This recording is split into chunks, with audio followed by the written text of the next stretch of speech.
আসসালামু আলাইকুম। আসসালামু আলাইকুম। আমি মোহাম্মদ হাফেজ আব্দুল মতিন, সার্ভেয়ার, দেবগ্রাম আখাউড়া। আমার সাথে আমার সহযোগী আমার বাইশটা আছে, মোহাম্মদ আয়ুব খান। আর আমরা আজকে এই ব্রাহ্মণবাড়িয়া জেলার উজানিশার গ্রামে মুড়িপাড়া, যেটাকে বলা হয় মুড়িপাড়া। তো এই পাড়ার মধ্যে দুইটা পক্ষের মধ্যে একটা পক্ষের নাম হলো মোহাম্মদ দৌলত খান, আরেকটা পক্ষের নাম হলো মোহাম্মদ রহমত খান। ওনাদের পূর্ব সীমানা এবং পশ্চিম সীমানা নিয়ে একটা বিরোধ ছিল। এই বিরোধরা আমরা দুইজনের খুব চৌকসভাবে আমরা সিএস ম্যাপ দিয়ে পরিমাপ করি।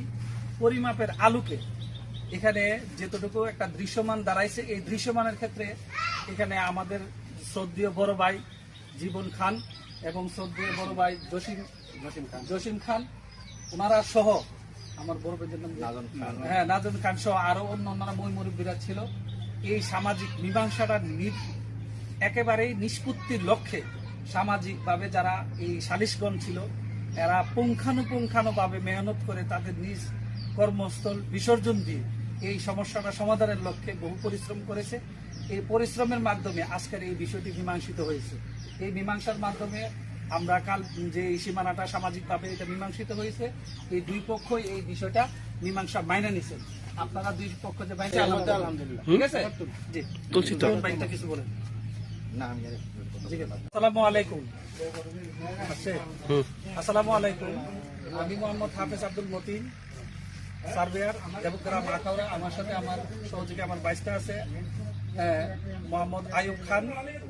আর আমরা আজকে এই ব্রাহ্মণবাড়িয়া জেলার উজানিশার গ্রামে মুড়িপাড়া, যেটাকে বলা হয় মুড়িপাড়া।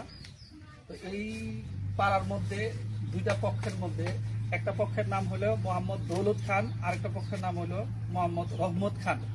ওনাদের পূর্ব সীমানা এবং পশ্চিম সীমানা নিয়ে একটা বিরোধ ছিল। এই বিরোধরা আমরা দুইজনের খুব চৌকসভাবে আমরা সিএস ম্যাপ দিয়ে পরিমাপ করি। পরিমাপের আলোকে এখানে যেতটুকু একটা দৃশ্যমান দাঁড়াইছে, এই দৃশ্যমানের ক্ষেত্রে এখানে আমাদের শ্রদ্ধেয় বড় ভাই জীবন খান এবং শ্রদ্ধেয় বড় ভাই জসিম খান ওনারা সহ আমার বড় ভাইয়ের নাম নাজন খান সহ আরো অন্যান্য মই মুরব্বীরা ছিল। এই সামাজিক মীমাংসাটা একেবারেই নিষ্পত্তির লক্ষ্যে সামাজিকভাবে যারা এই সালিশগণ ছিল, এরা পুঙ্খানুপুঙ্খানুভাবে মেহনত করে তাদের নিজ কর্মস্থল বিসর্জন দিয়ে এই সমস্যাটা সমাধানের লক্ষ্যে বহু পরিশ্রম করেছে। এই পরিশ্রমের মাধ্যমে আজকের এই বিষয়টি মীমাংসিত হয়েছে। এই মীমাংসার মাধ্যমে আমরা কাল যে সীমানাটা সামাজিকভাবে এটা মীমাংসিত হয়েছে, এই দুই পক্ষই এই বিষয়টা মীমাংসা মাইনে নিছেন। আপনারা দুই পক্ষ যে